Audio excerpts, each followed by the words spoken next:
This is Realme Pad Mini, and today I would like to demonstrate how you can set up the VPN connection on this device. So to start, we will need to download and install the free third-party app called Turbo VPN, so let me do exactly that.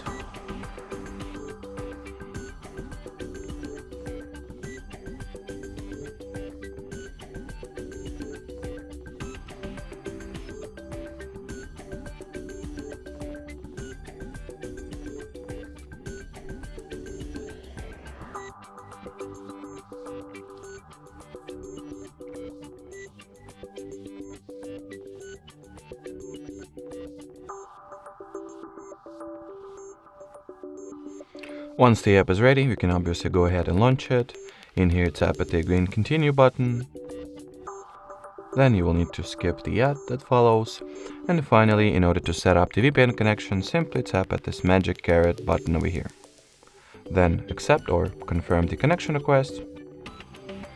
And as you can see by this key icon at the status bar, the VPN was successfully connected to. While at it, you can change the server, country, or even the city that you are connected to, like that. And finally, if you would like to disconnect from VPN, you gotta simply tap at this cross icon over there. Alrighty, so that will be it for this video. Thanks for watching, and bye bye.